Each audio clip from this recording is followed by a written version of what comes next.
Welcome in, beautiful, beautiful people with listening devices. I am Sean, and with me, as always, as forever, as will be, is the lovely James. Hey, Sweaty Time Pro Wrestling. Sean, did you turn on a light? Yes. Okay. Yes, I did. This is the brightest you have ever been on this show. I don't know why. Yeah, it's my ring light I keep for streaming that I've never turned on for this show. But you know what? I thought you deserved a little show. It conserves electricity. That's why I don't use my ring light. That's a good point. You know what? This ring light experiment is over. Yeah. Your roommate, Torchy Berry, thanks you.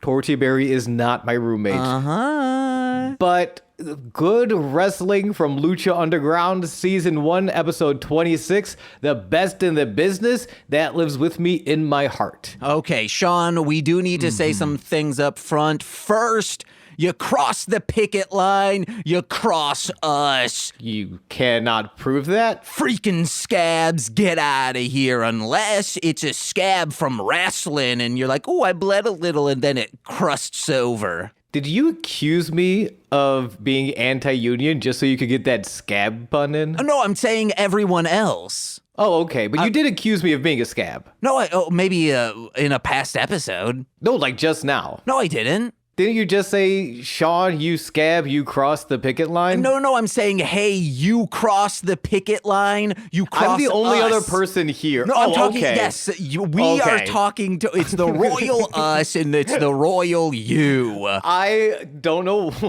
Let me get some royal footage right now because, oh, my king has been crowned.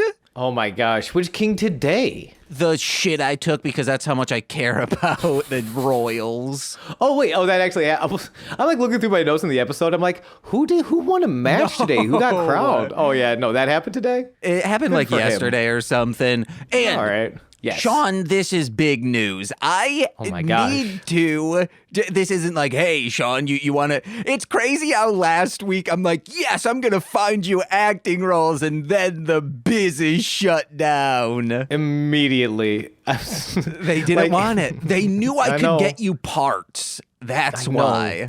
They weren't ready for all this Polish goodness on their television screens or movie screens. Damn. Or like doing an off Broadway version of My Chemical Romance Black Parade. Oh, unless it's the filmed version, we're SAG, baby. That's what we're trying to get you in. Oh, okay. Oh, we're abandoning the theater? Yeah, screw the theater. So I just had to redo my resume so I can apply for that episode of Seinfeld where Kramer is like, I'm pretending to have gonorrhea for medical students. Yeah. A gig like that's opening up, so I'm applying for that, and I'm going over my resume, and it's literally all theater credits. Uh-oh. I mean, don't say, oh, you're my manager. Encourage me. Why? No, I'm saying, uh-oh, you dumb in the head. You also have podcasting credit as well as the background. Why can't you do that? I could do background. The thing with backgrounding, I wouldn't even list it as a credit. I'd list it as because everyone I've run into is like, hey, if you're still going out for acting gigs, don't list your background credit. It seems kind of thirsty. Yeah, I guess you would just say experience on set in your skills. That's what I'm thinking. Yeah. But anyway, welcome to Sweaty Time Pro Wrestling. And then where we the support big our news. unions. Oh, the big news. Okay. I have come to the realization, Sean, that the goddamn hometown that I grew up mostly in, Muskegon. I've talked a lot of trash about it in the past, but I've come around on it. Yes, Oedekerk, I figured out something magical and wondrous about it, and it's been in front of my face all along, at least for the past 2 years or so. It came to light that they started doing dog animal testing for products and whatnot. There's a lot of signs that say, watch Muskegon go. No, watch Muskegon kill dogs. The entire town logistically and systematically is a dominator, not just for dogs, but all of mankind. Don't go to Muskegon. It sucks, but is also good because, hey, it's a dominator. In case this is your first episode, James is the inventor of the oft-maligned Dominator. Frequently used, though. Off my line, frequently used. Which, if you could give a brief break, like the briefest of breakdowns of what that is, because I don't like those words coming out of my mouth. Okay. It's a cage that, like our friend, he's not a man, he's a machine. Mm-hmm. It's a dog kennel that slowly closes in on your dog, but it's big enough that it closes in to scare the dog, but it does not crush them. Then we evolved into the Hugginator, where we could team up with a Casper mattress, a Helix, a Purple Sleep, whatever, a Tempur-Pedic even, and then... Yes. It slowly clamps down. There is, like, you need to hook their leg on this little harness to make sure they don't go this way or that way. We don't need to get trapped in the details. Yes. And unfortunately, we didn't even really get... The Hugginator came up, and I feel like you dropped it immediately to just further elaborate the Dominator. It was clear the Hugginator was your way to sort of fly under FDA radar, and your real passion product was the Dominator. Unfortunately, James, you were, as reported and discussed on this podcast, were sued out of your pants. Yes. And the only way I understand you avoided jail time was it was the Cloacan Society of America bailed you out. Mm-hmm. We have no recollection of anyone involved. But you need to stop bringing up the Dom. I don't know how powerful the Cloacan Society of America is. I don't know if they can get you out of this again. Think somewhere between the Illuminati and Juggalos, but not in the sense that Inside Job, the Netflix animated series, presented, just true to life Juggalos and true to life the Illuminati. Okay, so you do have contacts with the Cloacan Society that you do not share with me, because I do not know these people. Well, all I knew is I showed up for a podcast ready to record by myself, and there was James with a cloaca eating grin on his face, avoiding all jail time, avoiding all consequence. And I'm begging you, just please don't go. Don't go to Dominator prison again. I can't do this alone. As your manager, I can try and hustle and get you legitimate roles, but with the Cloacan Society, I can either get you kind of informationals, like demonstrational videos that will show like, hey, this is what the Cloacan Society's all about, or I can just get you in scatological pornography because that's mainly their bread and butter. Sure, and I want to be clear, I am down with all of that. The Cloacaning, which of course is a cult dedicated to cloacas, the part of the bird that poops and eggs. It's not a cult, it's more of a stag club, but we invite all genders and whatnot. It's a party. I have no problem with them. It is the Dominator, which I'm going to ask you this one time up top.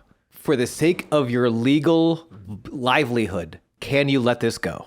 I will let it go because Muskegon's got it covered. Oh my gosh. They're literally killing dogs, guys.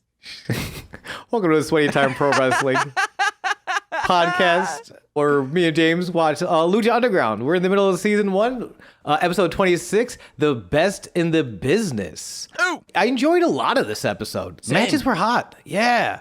You just want to get right into it? Yeah, baby. Okay, I'm going to burp away from the microphone, though. Bam, bam, bam, bam, bam, bam, bam. Opening at the Temple Arena, empty, cut to Cueto's office. I love that. I think the first time they showed shots of just like the temple being empty and him just doing busy work at his desk. I don't know why that seems so intimate. I think I'm just used to shitty cinematography, but I love it. Yeah, because you're an EC Dub head. Yeah. EC Dub. Dario is taping together a ransom note. When you saw him fiddling with the papers at his desk, did you know what that was? No, I didn't see him. I just was watching the show. The first shot is him like with a bunch of little pieces of paper with words on it and tape. And I'm like, why is Dario Cueto putting together a ransom note? It's because the dude doesn't know how to use Excel. That's true. When Johnny Mundo and Alberto Del Rio come in to have Dario settle an argument. Who deserves to fight for the Lucha Underground title? Is it Mundo or is it Alberto? They're arguing. They've been arguing for the past couple weeks with some really nice segments. And the only thing they agree on is that they both deserve the opportunity more than Hernandez. the man who won the triple threat last week. However, that triple threat involved neither of these guys. Yeah. And we'll talk about more when we get to the match. Alberto, these guys are huge. These guys are very popular. And so Dario agrees. Mundo versus Alberto tonight to decide who will fight Hernandez for the number one contendership next week. But while he's saying this and devising his plans, he's doing the itsy bitsy spider with his pointer finger and thumb. And I'm like, that is so creepy, sir. Quit doing that. Are you accusing Dario Cueto, the man who represents, like, you know how snakes aren't slimy, but like maybe they look like they would be slimy? Dario Cueto is a culmination of that hypothetical slime. Not the snakes I know. When I see a snake, I don't get scared. I take out some of my gack from the 90s and just toss it at them. Hell yeah, Nickelodeon sold gack. Yeah. And this is when we find out, it's the weirdest thing, because he holds up when he's booking the match, he holds up the two little pieces of paper that have Johnny Mundo's and Alberto El Patron's name on them. And he's putting together, he's booking the card by taping the names of the wrestlers onto a bigger piece of paper. So, Sean, for Height of Horror, that's what, like, we have. I print out all of the movies that we're going to do for the season for 1998. I had them all printed out. I cut them, then I threw them into Bucketstein. It's a, like, Frankenstein's monster looking bucket, and we pull them out. So throughout, if you come over, you might see just on the floor these little clips that'll say, like, the Phantom of the Opera, and you'll be like, what is this? That's what that is. But I'm not the runner of a $1 million organization. Yeah, it was so... The only thing I could think of is maybe this is like an old school flyer method. Oh, yeah. Like he's putting together the flyer for the show tonight, and like he'll photocopy it after he puts all the names on. Oh, that'd be so cool. Maybe that's it. It was weird. Cueto's into zine culture, yeah. Yeah, I think Cueto might just be a zine guy. He watched Rocket Power and said, hell yeah, guys. He was a writer on a mission. Uh-huh. And we go.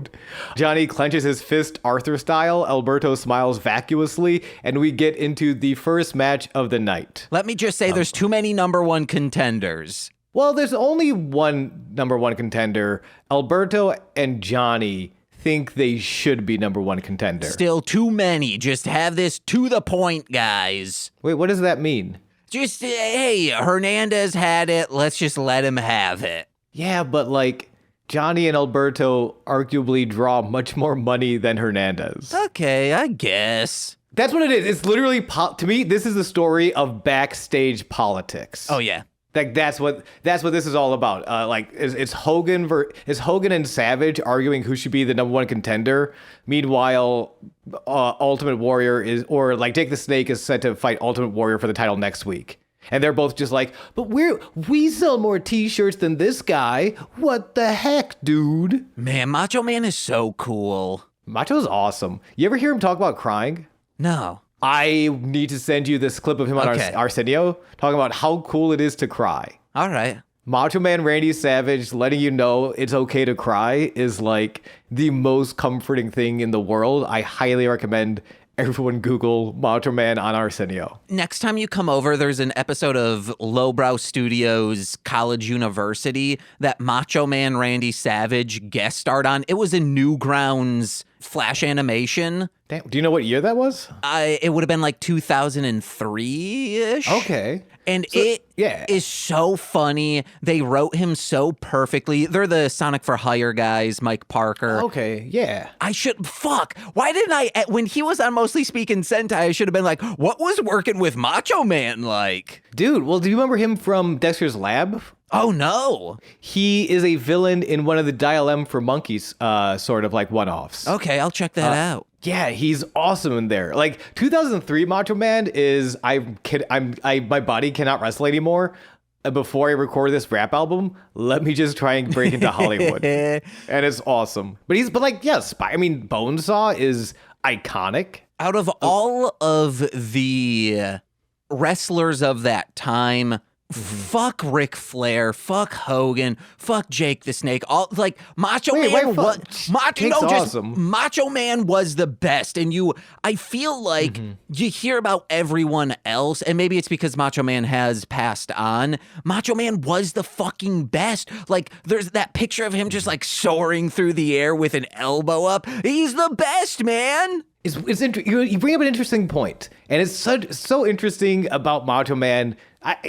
Can I assume you're kind of saying he's underrated? Yeah. And that's so interesting to me because, like, to me, and maybe it's because I'm in too deep, man. I've been undercover as a wrestling fan for years, and I don't know who I am anymore. You're Sean Marciniak. That's not my real name. That's the identity I took to go undercover as a wrestling fan. You're Goose Von Kaiser for real? That's my real name. Yeah. Is Kaisertown your town? No, I made it up just so people would think I'm a real wrestling fan because Von Buffalo. Kaisertown. Oh, shouts no. out to Ilya DiPaolo. Buffalo's a big wrestling town. But so to me, when I hear Macho Man is underrated, I'm like, that's not really fair. Everyone kind of assumes he's like number 2 in what's referred to as the golden age of wrestling. That was late 80s, early 90s.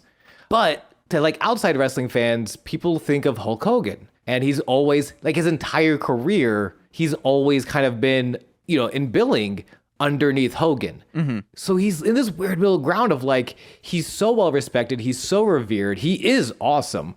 So like, it's hard to call him underrated, but because he was his entire career was compared to Hogan, he kind of is he's underrated and not underrated at the same time. I don't want to say overrated because Macho's awesome. He is fucking great. His Flair match with his dad in the corner, and then Flair beats the shit out of Macho Man's dad in front of him. Oh. Yo, it's so cool. It's so good. Well, I think that was 92, 91. Because this will be the last thing I say with Macho Man. I've never seen him wrestle until recently, but I knew him from Slim Jims and whatnot. So it's crazy that then when I see him wrestle, I'm like, holy shit, this is the dude. But maybe that's because he had a style that more fits my needs when I watch wrestling. However, Sean, maybe instead of us doing veggie pails or whatever, even though you were like, oh, it works better when James likes the thing and Sean is a newbie to it, Hollywood heel turn is what we should do then. All right, I think I'd rather do Hollywood heel turn anyway. Veggie Tale sucks so hard. But what we should do is a mini series, like a 10-part episode series where we just explore Macho Man. I'm so down for that. Yeah. I am so down to explore the acting career of Macho Man Randy Savage. No, I mean, like we do an episode on where he comes from, then where he started, and then whatever federations he was in leading up to, like, his big roles in wrestling at large. I am so down for exploring the career of Macho Man Randy Savage. That sounds awesome. Yeah. Let's do it, and we'll eat a bunch of Slim Jim. Oh, yeah. I'm very excited for that. I'm also excited for this opening tag match of 2/3 of the trio's champion. It's Angelico and Son of Havoc with Ivelisse versus Cortez Castro and Mr. Cisco with Bale of the Crew. Mm-hmm. We got a double singles match going on right now. It's a tag team match. It's called a tag team match. The Crew, of course, have just been chastised and berated for not taking the titles off of the Odd Throuple before. Mm-hmm. And they're trying to get back into the title picture. They're trying to get back into the hunt. Before the bell even rings, these Son of Havoc chants are so strong. I did not know that coming in. And because I think I've only seen the first couple episodes where Son of Havoc is kind of a dirtly little bad guy. Yeah. I did not know how over he was in the temple. And it makes sense. He's great. He's fucking awesome. Yeah.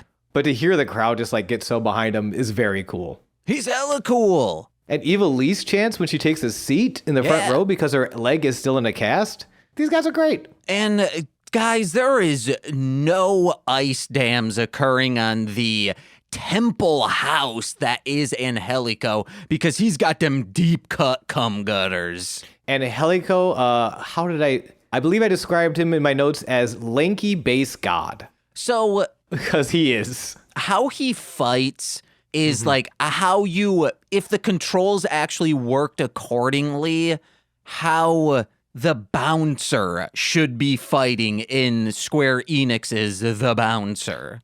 Okay, I will agree with you because I don't know the game super well. I just know it was like visually the precursor to Kingdom Hearts. Yes. Like just in design, not in like story or anything. Yeah, and when people talk shit on that, it's like no one had done a good 3D beat 'em up yet. So the fact that it somewhat worked and at least visually and it was fun at times, shut up, quit hating on the Bouncer.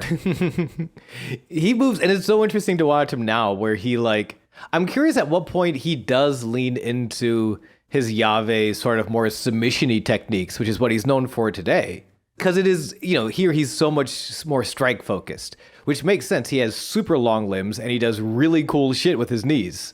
Like he covers like 3/4 of the ring with like a series of kicks. It's insane how far he goes. He's like a gazelle, 3 steps and he's across the building. It's nuts and it's so cool.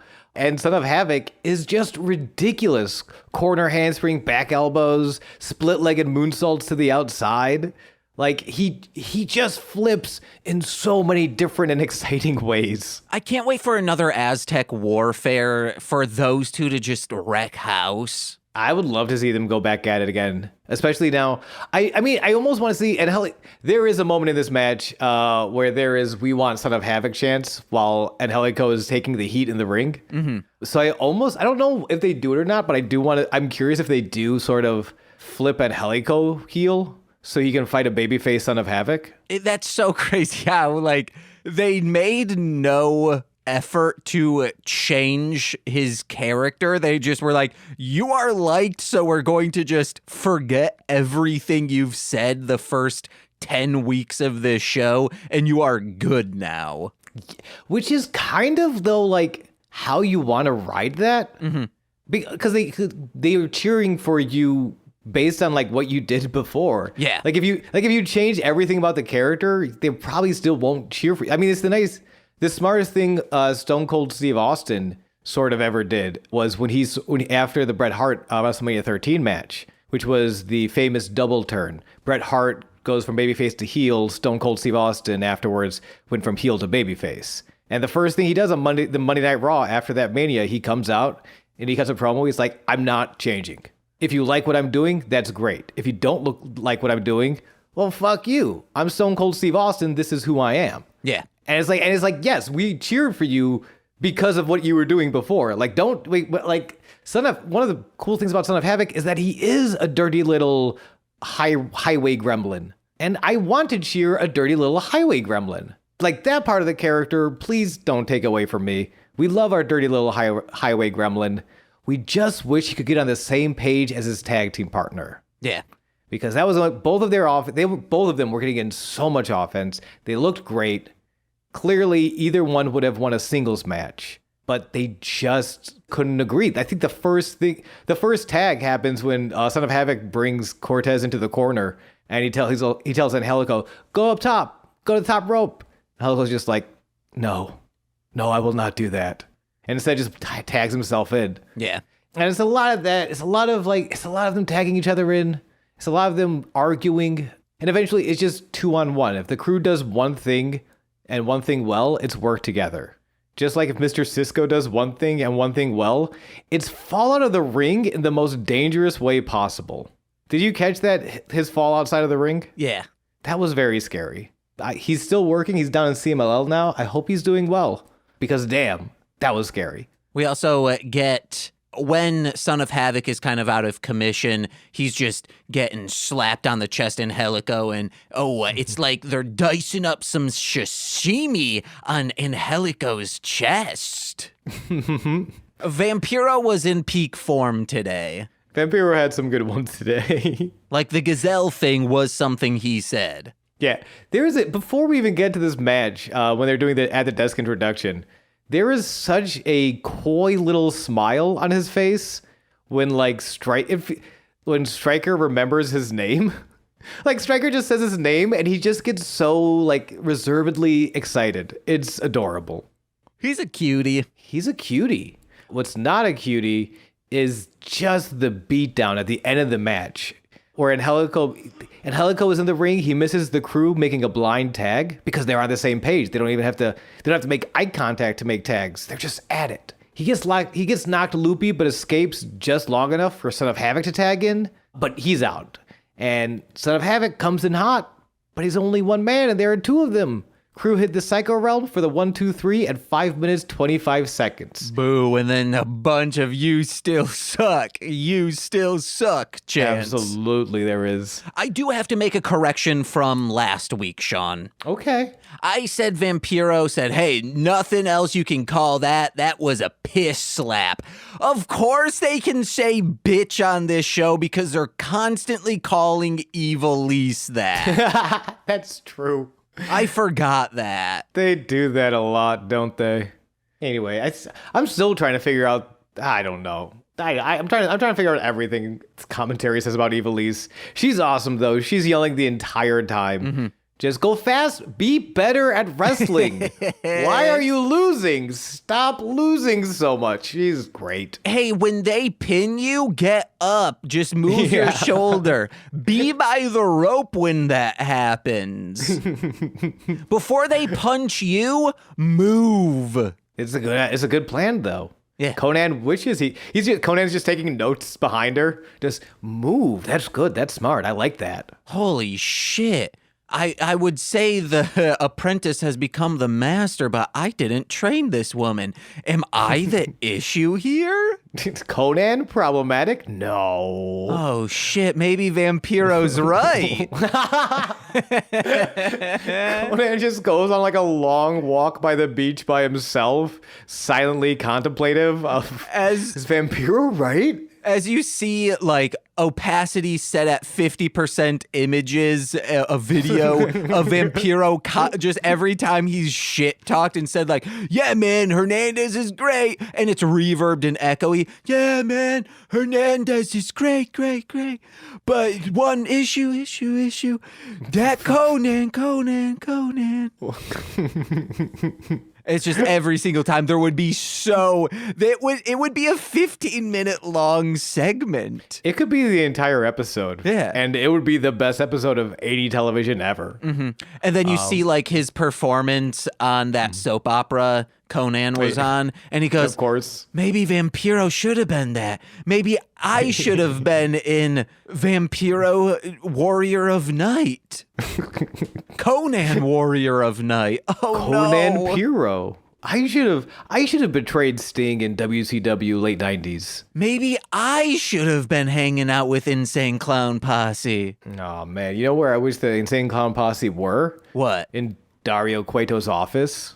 Unfortunately, they are not, because they do not appear in this series. Boo. Dario is in Dario Cueto's office, though, and he's swirling a glass of brown liquor, and it has to admit to someone that they have real huevos for coming back to the temple after being called out by Tejano. Yes? That wasn't James. Brown liquor. It was just very thin gravy.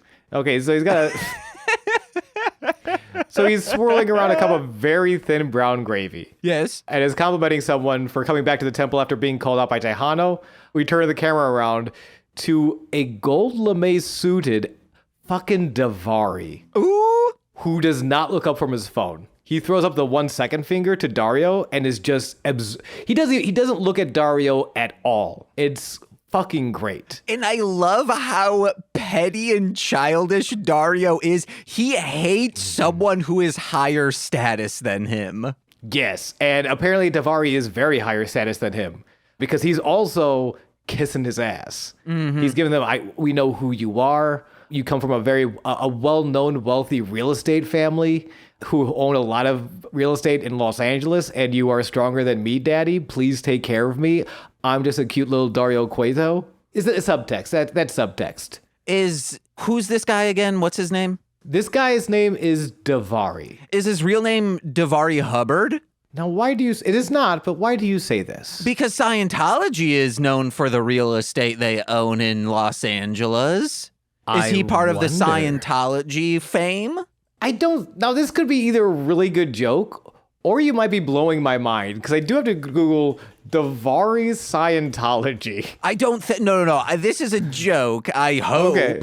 Unless I've stumbled upon That's something. what I need to make sure.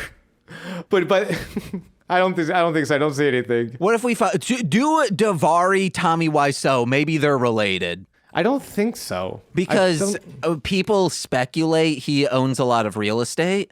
I don't see anything. All we know is that Daivari owns a lot of real estate, and he may or may not be a Scientologist or a Wiseau. Yeah. We do know, though, that he still is not looking up. He's giving the go on, like with his hands, just kind of like wrap it up sort of thing. Daivari Wiseau, I like the ring of that. And so he asks, why risk your body here? And Daivari puts his phone away for the first time and looks up and just, you like to watch violence? I like to inflict it. Ooh! I'm so fucking stoked. His first match is next, is against Tejano. Daivari takes his drink walking as he leaves the office. Again, gold lame suited out of his ass. James, I don't think you're familiar with Daivari in WWE or TNA. So Daivari was hired in WWE to work. He was the manager of Muhammad Hassan. If you're not familiar with Muhammad Hassan, he was the Italian gentleman paid to portray an Arab American. I do know this. Who was released after they wrote him into a segment where he terrorist kidnapped The Undertaker. On the day of the London bombings. It was real. And again, he did not write this. Those were the writers. Yeah. And also, there's so much fucked up with it. So Daivari kind of like floats around. Eventually, he gets released and goes to TNA, where his theme song is, I kid you not, the sounds of airplanes crashing.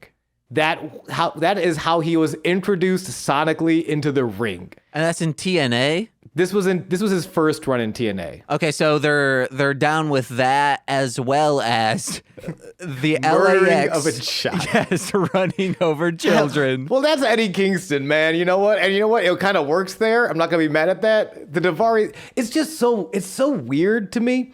And if you're a wrestling fan now, Sean Daivari, his younger brother, wrestles for AEW. He is the leader of the Trust Busters, which is a similar gimmick here. He is a trust fund baby who is basically has all this money to pay other wrestlers to be his friends, to sort of join his team. And it's the same idea. He's entitled. Daivari wants violence, as opposed to a lot of these other guys who need to do this, who need to fight to survive. Yeah, because as Stryker points out, it's hard to get rich hawking shirts and breaking bodies. Yeah. And that's such a cool dynamic. He's now different. His motivations are separate from the other wrestlers. It defines him.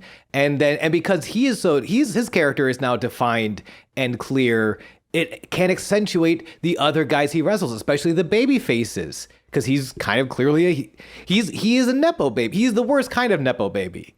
And he's so good here. I'm so excited to see more of him. I don't know how longer he stays. And he did totally fine. He's back in the WWE. He actually appeared briefly. He's an agent for the WWE, sort of like a producer role pretty much. Yeah. He took a lot. He worked all over, like all the major indies.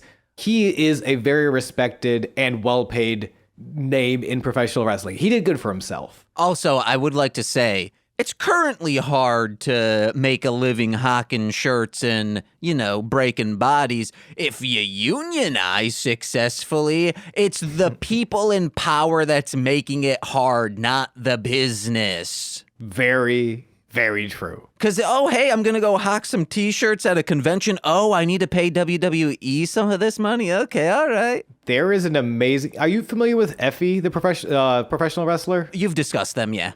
There is an amazing interview, Effie with Lita. Yeah, Lita, who retired. This was maybe a year or two ago. I believe this was part of Renee Paquette's oral sessions. She had Lita kind of filling in for her to do an interview with Effie. And there is such a beautiful moment where Lita specifically is praising Effie for hawking shirts and, selling autographs. And because Effie isn't signed to a major promotion, has never worked for a TNA or an AEW or a WWE.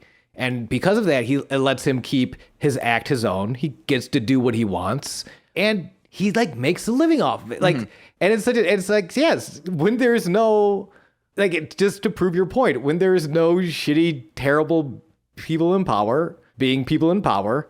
You can do it, but fuck the conglomerates, man. I don't know.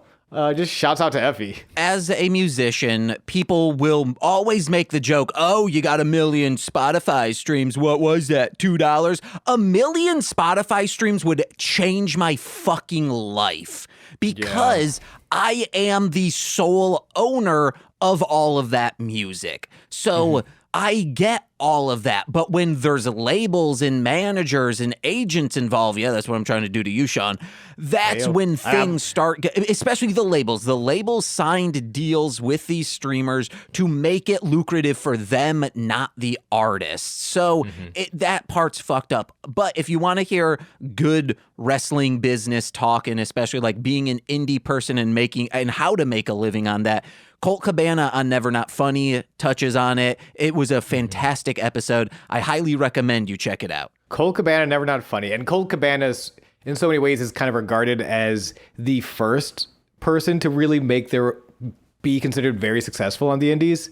There's like a lot of, even the guys who started AEW sort of credit Colt Cabana to pave the way to be an independent t-shirt seller as a professional wrestler. Yeah. Also, I would also recommend the Effie, it is Weekends at Effie's, because he's doing it currently on an independent level very successfully. Both of those we're giving you so much good, beautiful, beautiful homework, gang. You're going to love it.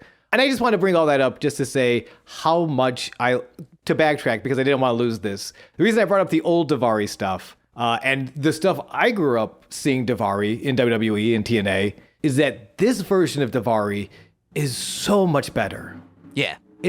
He is so good. And it's something we kind of suspected for a long time. We didn't know we couldn't confirm because we only saw WWE in our house and TNA, but that this guy can do so much more than they gave him. Yeah. And it's, oh my gosh. We'll get to his match in a second. Yeah, well, acting-wise, he's doing a lot of great stuff, but match-wise here, wowzers, why was this even here? We'll get to it in a second. We gotta go to the locker room first, though, because we have Head Down Hernandez in the locker room, who gets interrupted with a horror music sting by Puma with Conan. And Conan's like, relax.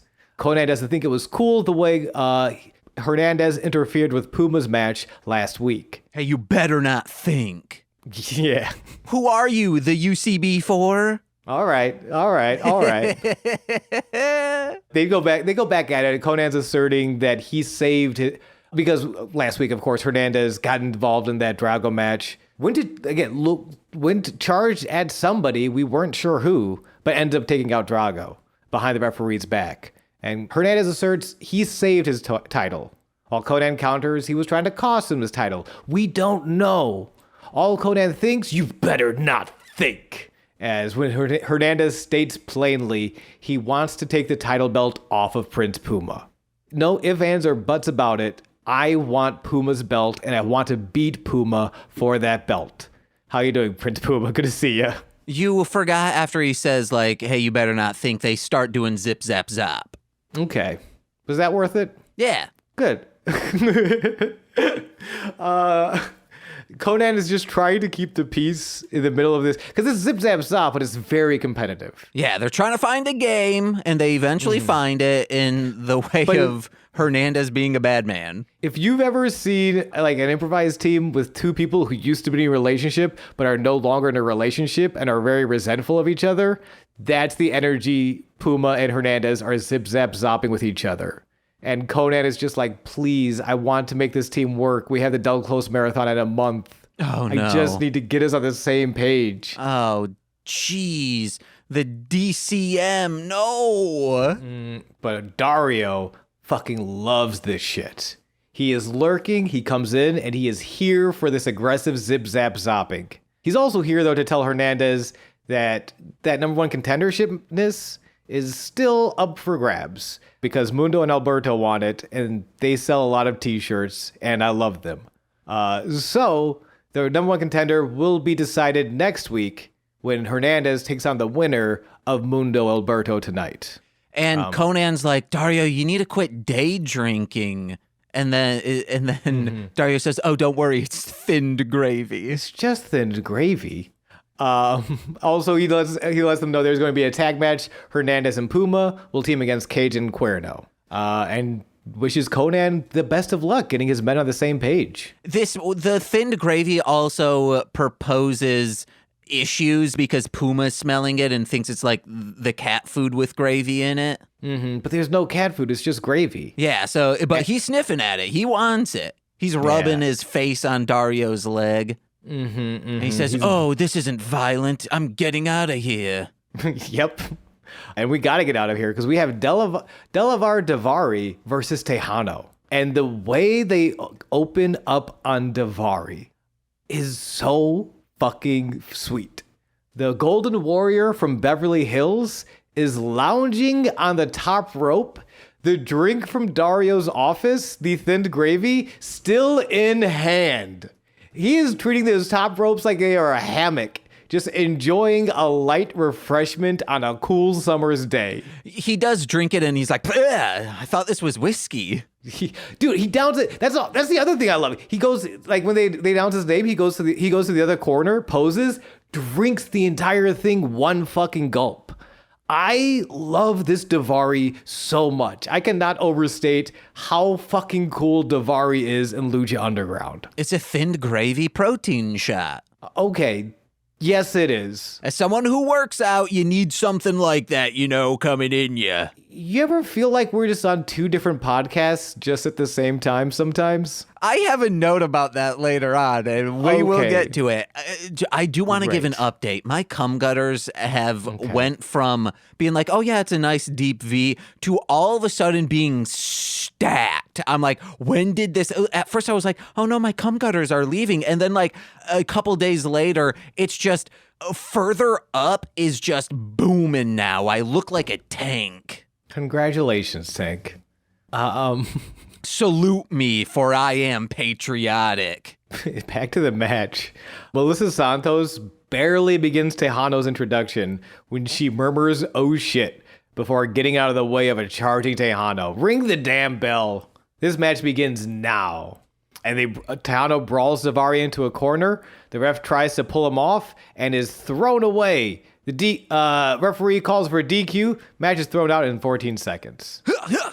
And they keep punching each other, and the one runs away and says, "No." Daivari lands a microphone between the eyes of Tejano, who used that opportunity to escape, and then Daivari spits into the ring that Tejano is still in. Like, he doesn't just... It's so fucking cool. He spits the shit. That's a real loogie of a luger there. It's very G.G. Allen, the microphone hitting someone's head and then bodily fluids flying around. Hey, James, have I mentioned how much I fucking love Daivari? Yeah. He's so cool. Well, let's get into this final match. Well, we have the tag match, which we'll run through real quick. Wait, tag match? Yeah. Prince Puma and Hernandez versus Cuerno and Cage. Oh, I have zero notes for that. Oh, wait, no, that is the next match. Never mind. I thought that was the last one. Oh, no, there's another match after that. Okay, do you want to talk about Puma and Hernandez and Cuerno and Cage? Yeah, so this was my next note is the dynamic. Clearly, Puma's iffy about Hernandez, and Hernandez goes to tag him and does like this cool motion like, oh yeah, put it here. And Puma just like, there's a beat, he shrugs his shoulder and is like, fine. And that's our dynamic, Sean. I think I'm a little more... So you're Hernandez and I'm Puma? Yeah. Okay, yeah, I figured. I think I like you a little more than Puma likes Hernandez. Yeah. Because don't last week, Puma was 3 feet away when Hernandez said very loudly, "I do not care about Puma. I don't give a shit about that guy." So we're a little better than them, but it's brutal. Torchy is constant, like, will turn her microphone on and be like, so what are your real thoughts about James, huh, Sean? And then you're like, what? Stop trying. I know your microphone's on. I can see Audacity on your screen. Yeah, she's constantly trying to get me to tell my real thoughts about James. And my real thoughts are, I fucking love that guy. Yay. I sometimes wish he was doing the same podcast that I was doing, But I fucking love that guy. Yeah, it's very similar to the first one, but I think a little bit more.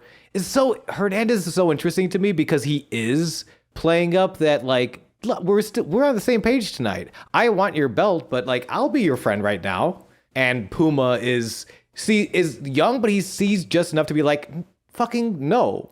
You've talked so much shit about me behind my back and to my face. I will not fall for this trick. Mm-hmm. I just won't do it. Oh, so Hernandez does a definition of, wow, this is really fucking cool, but you will be paying for it in 10 years. That like fish flop dive he does, like picture a fish flying out of the water and just flopping on someone and he hits them with his shoulder. That I feel like is going to be hell when he's 60 and he's like, oh yeah, I just need a brand new shoulder now. I mean, as two guys who have never been in a wrestling ring, we can only speak so much to it. From what I understand, though, I don't think there is nothing you can do in that ring outside of like not being a wrestler that doesn't take a toll on your body in like 20, 30. Like everything you do there is just human bodies are not meant to do that. But when it's your like finisher move or your specialty, you gotta find something that doesn't tear away at one specific spot. Like Hulk Hogan, that like a leg drop thing, it hurt his ass. It hurt his ass so bad. He's like, I think he lost like 2 inches of height. Oh, dang. It collapsed the shit out of his spine.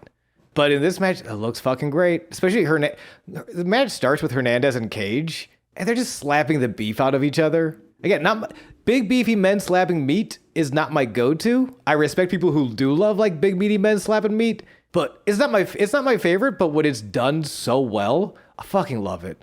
And yo, can we? I don't know how to transition into this well. Let me back up. Let me do it bit by bit. Cuerdo strokes the snoot of his deer. That's time to ring the bell. Mm-hmm. Petting the little deer head. They obviously eventually they're beating the shit out of each other. Hernandez offers a reluctant tag to Puma, who again Hernandez is playing it off like, yeah, we're all cool. Puma very much is me in some of our episodes. We're like, yeah, I guess I'll come in. And whose offense just takes fucking over because he's Prince freaking Puma. Mm-hmm. Then eventually Hernandez and Cuerdo and Cage start getting their heat in and beating the shit out of Puma because he's Prince freaking Puma. He is such a little baby face. He will do the coolest moves of the night and also get the shit beat out of him for the longest amount of time. The final cutoff is like Cuerdo dropkick the knees out of Puma, and Cage, big giant cage of a cage, hits a 6-1 fucking 9. Oh, it's so fucking cool. And a good one. Like a really good 619. Like it's snappy. Yeah, it's because there's one thing where it's like, oh, a big guy like that doing a 619 is just cool that he's that size and can do something like that. No, regardless, it's a beautiful 619 that happens to come out of a giant fucking body. Mm-hmm. And the move he follows it up with is a goddamn jackhammer. Like a big stalling Goldberg jackhammer. It was nice. Dude's great. Dude was so cool. I just love those two moves come back to back. I think it's just the most like, well, what is Cage like?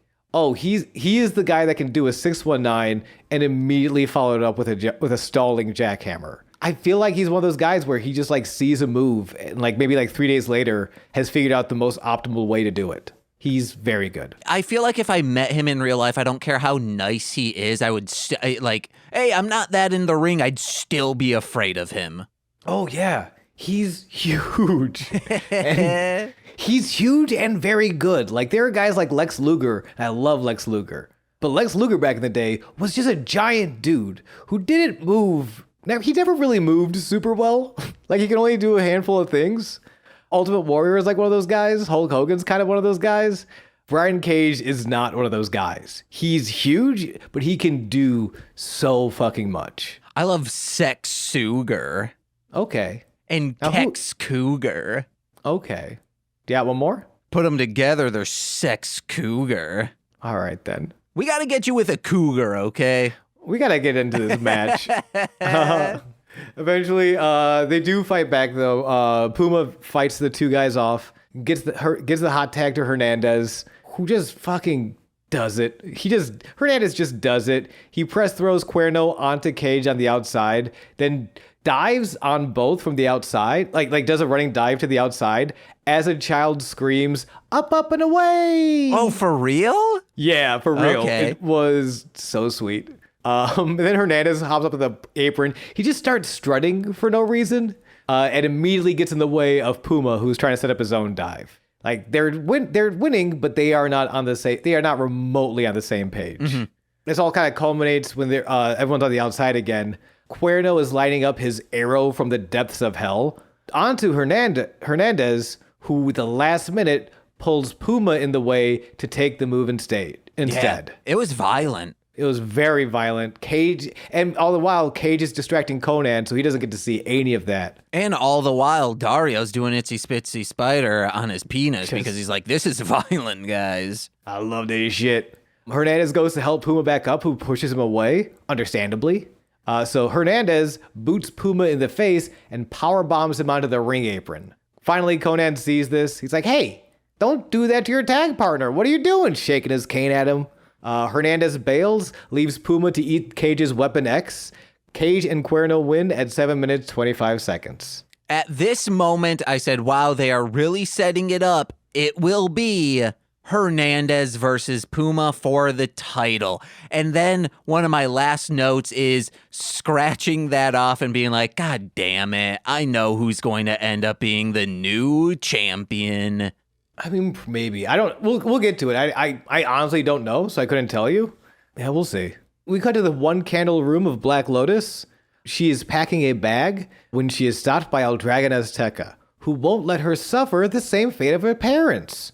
The dead ones. Yeah, your parents were defenseless, but you will not ever be if you stay. I know I said that quote incorrectly at the end, but you get what I'm saying. It's pretty cool. It's a very nice kung fu movie moment where he again tells her, "Hey, if you can take me down, you can leave." Mm-hmm.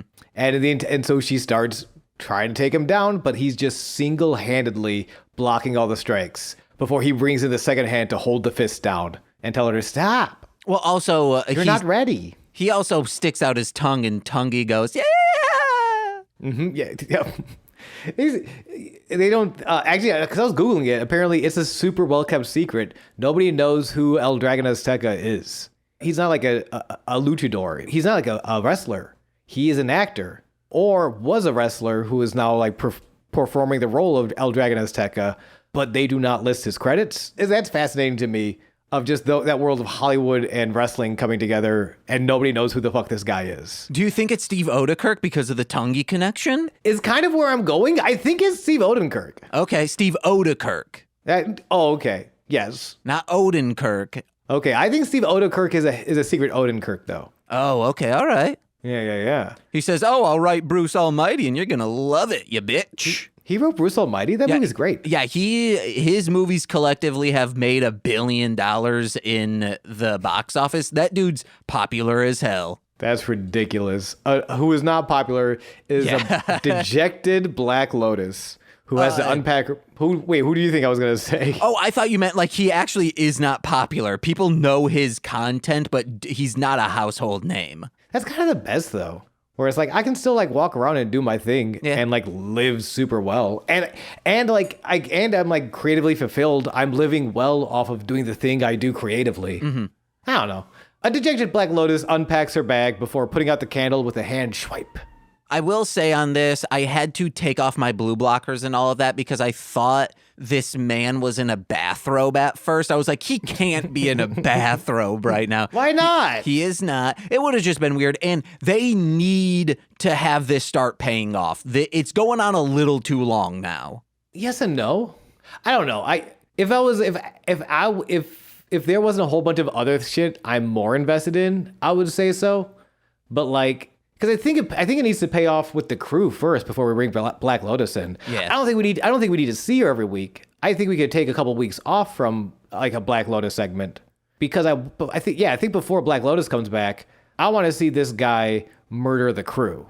I want to see the crew fail to get back their trios titles, and then Dario's brother, who murdered Black Lotus's entire village, that's what I mean. I think we set her up as like almost a Z storyline. Like, not quite a Deus Ex Machina because we introduced her already, but she doesn't come in till the 0 hour. I think that's, I think, so I'm kind of on the opposite where it's like, no, we save her for the end game. Okay. But we do have a main event to get to. Alberto El Patron versus Johnny Mundo. Sean, real quick, Yes, because James, these two are on the two different spectrums of wrestling, would you, if you're a wrestler, wrestle in pants, shorts, or bikini bottoms? That is such a good question. And as a child of professional wrestling games, who of course made myself in every game I ever played, I had to ask that question every day. I always went, in my youth, mind you, always went with the long pants. Because I don't wear shorts often. Like I would always wear the jeans, so it's like I'll probably wrestle in long pants. I always liked the boot that connects to the knee pad, Okay. so it looks like just like one long line. I don't know if that's what I would still do though, because I feel like that's very hot and sweaty. Yeah. And there's a lot of real good calves to see out there. So I don't know. Have you thought about this? What you're gonna wear around your leggies? Yes. So pants, it's a specific, not hot, but sweat would just clamp it to me, and I don't like that at all. Bikini bottoms, I would truly need to be in peak physical form for me as someone with terrible body dysmorphia to say, okay, I'm good. I can go out there. I'd also need to start tanning because boy, oh boy, am I pale. Yeah. So it would be shorts. I'm very comfortable in shorts. Right now, I'm currently wearing a short in the sense of I'm wearing boxer briefs. Hell yeah, baby.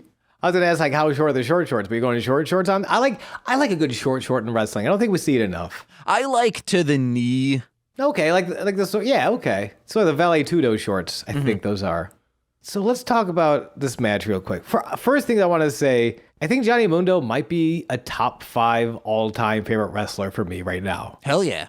Like, I'm so glad we did this, and I'm finally like digging into his Lucha Underground stuff. Every time I watch this dude, he is amazing. And I have so much fun watching his matches, watching the stories unfold, but, you know, with the promos and with the matches, and like why he's wrestling, why he's doing everything at this time. It's so clear, but also nuanced. I did not know Johnny Mundo was one of my top 5 all-time favorite wrestlers. I think he might be, though. He's so fucking good. When I started watching wrestling on WWE, I'd see him and say, wow, that dude's so fucking good. He's amazing. So we've talked and checked in with you before. I told you I'm very torn about this episode because we know things about Alberto El Patron today that we did not know in 2015. I had to go back and double check. We talked about it and a lot of his allegations, so I'm not gonna get into it. Just that he doesn't seem to be a very good person. Yeah. But in 2015, we didn't know any of that. And I remember kind of being a lapsed fan and hearing a lot about Alberto and hearing people, you know, in 2010, you know, with the CM Punks, how excited people were for this. Hey, there's finally some good things happening on WWE. CM Punk, Alberto Del Rio. And it's exciting. And people were really jazzed. And apparently the first time he was released for WWE, he got involved in an altercation, allegedly over some racist shit. Someone said some racist shit to him, and he popped him in the face. I think that's why he got released. So, like, being the guy to sort of, like, push a very old company, you know, WWE 2010 had some problems. To be one of the guys who were pushing that forward and to then get released in such a kind of a bullshit way. Yeah. He's such a folk hero at this point. Like, he didn't do the WWE return yet, which didn't go so great. He didn't do the no-showing ROH. He does a lot of no-shows to TNA. Like, it's so weird watching him in this match at this time, having literally the entire world is behind this guy. Like, we all know WWE is kind of bullshit. We all know fucking Vince McMahon does not know how to write a wrestling show anymore. But Vince McMahon does know how to tie up a lady and put her on a train track. That's the one thing he knows how to do, and maybe so does Alberto, allegedly. I was commenting on how Vince McMahon looks these days. Oh, I'm commenting on how he's an evil person and probably just does that without the mustache. Yeah, I don't know. This match is very good. And it makes it just makes it difficult to talk about because I don't love giving him credit necessarily. But 2015 Alberto El Patron is just something different. And to see him put this match together with Johnny, and it's a battle and the battle of egos. Both of these guys were big WWE guys who were released for standing up for themselves and really made their own, are doing some of the best work of their lives outside of WWE, kind of proving that like you don't have to be in this system to work. You can be yourself outside of it, and it's beautiful. And I will say, I believe I've commented on this before. I think even if I didn't know this stuff about him, I wouldn't enjoy his character and how he is, because one, he seems like a cult leader, and two, it gives off big. Nicole and I went to Disney World, and there's this big fireworks display because it was like the 75th anniversary or something of Disney World. I don't remember the exact date, but it ends with, and this is the most magical place on earth. It's Mickey talking as the fireworks are going off, and he says, but what gives us the magic? Well, the magic is you coming here and spending your money. Like, it was very corporate speak, and that's what this dude seems like. I think part of that's fair. Part of that's also like, he's not just a cult leader, he's also a member. I think because he did grow up not just, in a wrestling in a wrestling family where wrestling is a very different culture than it is in America. He's the most Nepo baby of Nepo babies. When it comes to pro wrestling, he does come from a long line of professional wrestlers. He was trained by his father and his uncle, who were certified names in Mexico. So I think it's definitely a cult. Wrestling is most fandoms are cults. Wrestling's especially so. And I think he's just I'm not just the president. I'm also a member. Mm-hmm. But he puts together a beautiful match here. They open up, and there is. It's Alberto's fundamentals versus Johnny's speed and creativity. Alberto has such strong fundamentals, but Johnny will hit you out of nowhere. And they eventually, Alberto kind of gets the first, sort of knockdown, and he lets him get up. It's very honorable. But by the second one, Alberto is pulling hair. He's doing these choke holds as opposed to wrestling holds. He's just straight choking him. He's making it. He's turning it into a dirty fight, which it's a good way to win, I guess, though.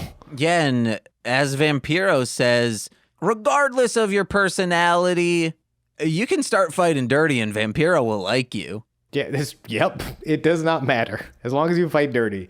Johnny does. Meanwhile, on the other hand, Johnny cartwheels into a standing key lock, like a standing arm lock. He fucking does a cartwheel to apply a hammerlock. And then he gets him down, and he's doing more wrestling holds. He's, interlocking the body. He never really fights dirty. As far as I've seen his time in Lucha Underground so far, he never really has to resort to fighting dirty because he has so many weird fucking great moves. I thought you were going to say when you said, and on the other hand, because I was mentioning what Vampiro was saying this entire match, which was, hey man, don't like the dude, but he's fighting dirty, so I love him in the ring. On the other hand, Matt Stryker just wants to talk about a movie he just saw, which was Marvel's Captain America Civil War, because he likens these two to Iron Man and Captain America. Which, sure, you could really say that about, I get what he's going for, that these two are probably the biggest draws right now. They're huge, the biggest stars in the company, the most Googled names, I guess. You could literally say that about anything, though. Say these guys, it's the Beatles and the Rolling Stones in the ring right now. Sean, I have no problem with the analogy. It's the fact that he says, hey guys, I just saw the movie and I want to talk about it. That's my problem too, where it's you could have said anything. You didn't need to also plug Marvel. I think they're doing fine. Matt Stryker, I don't think they're not going to pay you. I'm sorry. You work for Lucha Underground. Apparently no one is paying you. Yeah, unfortunately. Yeah. So at this point, I'm Johnny should have been fighting a little bit dirty because Patron is wearing his own merchandise. He's wearing a t-shirt. Start hockey punching him. He does this. He did the same thing in the Tejano fight too. Alberto wears his own T-shirt for a long time in every match he's in. Pull it up over his head and start just punching him in the kidneys. Yeah, more punches in the kidneys. And then Vampiro will love you. And if you're not wrestling for Vampiro's love, then what the fuck are you doing Come here? on, guys. Vampiro. Those two mannequin ladies, they were loving him, so why not you? Gross. No one It's knows such a what specific we're reference. referencing. It's such a specific reference to a movie that I think has been wiped from the collection. If we come back next year and that Vampiro movie is like a Mandela effect and it never actually existed, we just thought it existed, I would not be surprised. I would not be surprised if that entire memory gets wiped from the collective conscious. So, best case scenario in the worst case scenario, which is, hey guys, I need more people joining that patreon.com/MLM pod, or hey, you need music edited podcast, whatever. If I end up needing a job, my hopes, best case scenario is that I get a job at a movie theater and I can start putting on midnight movies. And I just be like, hey, can we show this Vampiro movie? And then Vampiro, because he comes to every screening, of course. And that's how you meet Vampiro and you finally get to join his flock. Yes. That's Raven. That's a different guy. Anyway. Oh, I thought you like, hey, you're Juggalotus with me now. Actually, no, yeah, he's Dark Carnival was the WCW. Yeah, he would invite you to the Dark Carnival. Yes. That's how it happens. When Johnny has that lock, aforementioned, Alberto fights back with headbutts. Again, very dirty. Eventually, Alberto launches a running Johnny over the top rope, who misses the apron and crushes the wooden ring stairs. I was so scared when I heard that. Mm-hmm. It was like, because you see him kind of overshoot and just hear the loudest sound. And I was like, God, please don't kill Johnny. I love him.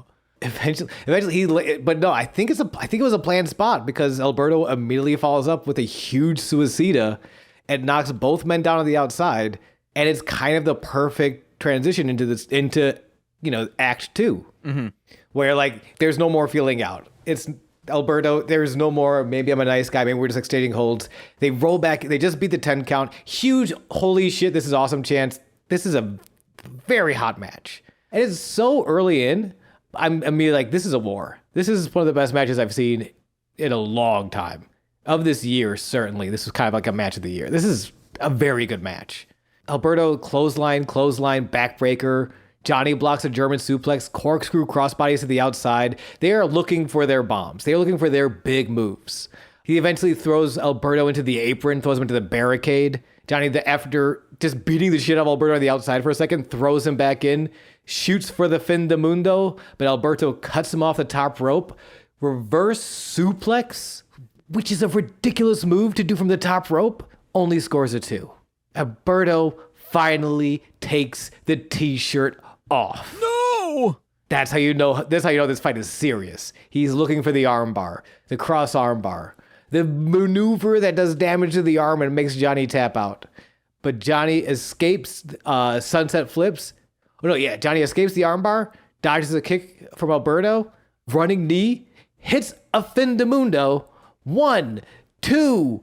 Alberto grabs the bottom rope. No! I think this is the first time we've seen the fin de mundo not end a match. If he lands this move, so far in Lucha Underground, the match has been over.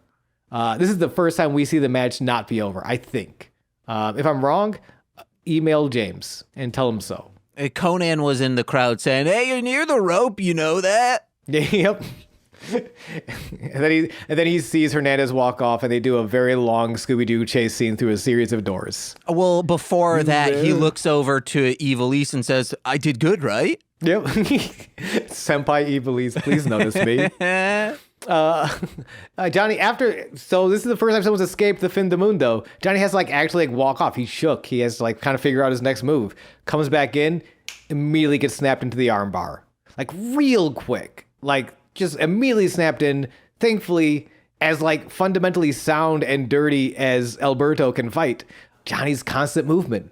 Johnny's a shark, baby. He's always moving. Eventually finds his way to the rope. Alberto can't believe it. Both of these men's trademark finishers, the maneuvers that make them go home. has not sent them home. They got more match to wrestle. Alberto puts Johnny into a tree of woe, hanging upside down in the corner.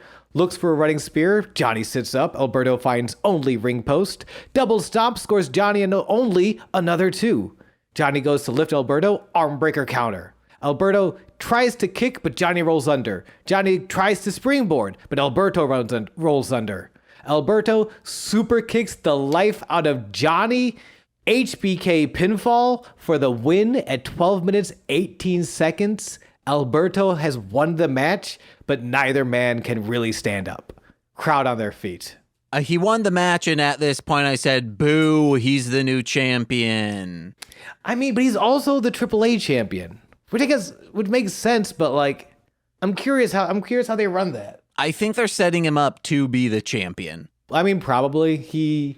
You hear the reactions. We don't like him. James doesn't have to like him. Screw him, Mill's back! Okay, well, hold on, bud. Mill's here, baby! I'm in the middle of a point. Oh, okay, what was the point? Jesus fucking Christ. I thought we were going to go into more like, hey, Patron, who is he really? Wait, what do you mean by that? Like, oh, is he a bad man? Who is he really? I thought we were going to screw that Mill's back. All right, well, Mil Muertes is back. Do you want to walk us through this last segment then? Katrina says, ooh, 1,000,000 deaths is awaiting you. Come I'm going back. to okay, so somewhere else, there is an out-of-focus candle and a figure behind it. A black closed casket, prepared for a viewing in front of a red cloth flanked by red candles. A woman's voice. Death is defined as the permanent end of something, but for you, death is the beginning of a new life. We begin to see this woman, a black laced veil over her face, but pulls a familiar stone out of the casket. The time for sleep is over, Pascual Mendoza. 1,000 deaths is coming for them, and now there is nothing dead or alive, beach volleyball, that can stop you. Rise again as Mil Muertes. Yeah, if you want to be artsy about it. They're very artsy about it. No, you were very artsy about it. I explained what happened, and then you were all artsy about it. To be fair, because they were very artsy about it. No, it was, hey, let me kiss this rock once more and then lick your face. Wait, are you...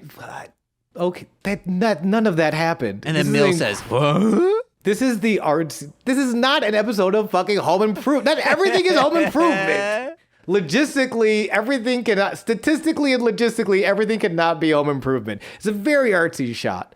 And really do take their time with this, which is awesome. That's why Mil's great. Real quick about licking faces. Sure. When I was a child, we went to Florida and we were at a Pizza Hut and they were taking a little time. There was some delays in the kitchen and our waiter, I think his name was like, he said like, hey guys, my name is Razorblade, something like that, like very intense. This was mid 90s, late 90s, so you got to be a little extreme. Very bombastic. We loved him. And he comes back and he's like, hey, actually thinking about it, he might have been on cocaine. Sure. A man named Razorblade on cocaine. I refuse to believe this thing. He came up and he's like, hey, you want to know what last time? The pizza's going to be out within 10 minutes. If it's not, hey, I'll lick your face. And we were like, okay. No. Okay. Yeah. How old were you? He was saying it to like our entire family. So okay. I don't know. I was the youngest at maybe 7 years old. Mm-hmm. But it was like a whole family thing. That's still weird. That's even weirder to a whole family. Hey, it was a recurring bit in our household for years. All right. So we appreciate him. So every time you see Katerina lick this rock, you just think of Razorblade and his pizza. I gotta I'll follow up with my sister and my mom to figure out what this man's alleged name really was. Please do. And just think, yeah, I think that's a thing to me that makes Mill work as much as it does, is that it is very artsy. And artsy, and I don't want to say just artsy because that's sort of a cop-out, you know? You know what I'm talking about? Where it's like flowery writing. That's what I should have said. It's very flowery writing, but it's also specifically, I think it's just it's shrouded in mysticism and mystique. You know, like it's supernatural in the most, supernatural or preternatural. I forget the difference. but where it's not just that it's something unbelievable, it's that it's something that is above the natural world, right? I think what you're thinking is big naturals. All right, James, you want to go to the fucking plugs? Yay. What you got, Sean? Twitch.tv/GooseVonKaiser. Watch me fucking do shit and have a good time doing it. Ooh, hey guys, listen to my other podcasts like Mostly Speaking Sentai, Formulaic, The Height of Horror, Hit It and Crit It, and Sweet Child of Time, wherever podcasts are found, or head over to mlmpod.com to find out more information about it. Listen to my music under Marsh, Land, Monster, wherever music is found. Got new stuff, collaborations with many people in the works. Ooh, yeah. And finally, please head over to patreon.com/MLMpod, where for $5 a month, you get exclusive content every single Friday. But if you want all of that and monthly bonus stuff, like Sean, Nicole, and I talking about that Vampiro movie, we discuss it in detail over there, you'll want to bump up to the $10 tier. Ooh, and you get your names read on every single free feed podcast. So let's begin with those, starting with Steve F. You better not even think. Eric Berry of Ranger Command Power Hour. You better not even think. Alex Z, the Waz. You better not even think. Orion, he's a producer now. Defo, D-F-O. You hyphen better hyphen not even hyphen thief hyphen think hyphen think. Jordan B, the Chaos Witch. Chaotically, you better not even think. My Bickle brother in common law, Joshua Jacus. You better not even think. Steve Barnes of Sweet Child of Time. Sweet child of you better not even think. The womb in which I emerged, my mummy. Mummies can always think. Shouts out to mummies who think. Lil Corey's BFF and roommate, Shane. You better not even... I came in too hot. I'm sorry. Oh, that's fine. That fed. Better not even think. Twitch.tv/Core Winning. It's Corwin. Better not even think. And oh my God, from the aforementioned Formulaic and from the ROM Complex, patreon.com/the ROM Complex, but also twitch.tv/R2Shelby2. It's R2Shelby2. You better not even think unless you're thinking about putting me on an episode of Formulaic. Seriously, I'm such a fun guest. You can ask James. I'm a good time. I watch things. I make things too artistic. I derail the conversation. You can be on Formulaic. You've been on Formulaic many times, but do you want to be like... on ROM Complex. Oh, you said Formulaic. Oh, all right, never mind. I guess I'll just stay on Formulaic. It's in the works that maybe Nicole will be guesting on the ROM Complex. Yo, that's a good choice, actually. Yeah, that's true. That's good. That's good choice. Nicole will lord it over you, though. I know. That's what I hate about it. You got to get like 1,000 TikTok followers, I think R2 said. I gotta get like a TikTok follower. Also a TikTok. Yeah. Also, I kind of want to delete TikTok. Do it, girl. But until then, I'm Sean. And I'm James. And this has been Sweaty Time Pro Wrestling. Woo, woo, woo, woo, woo.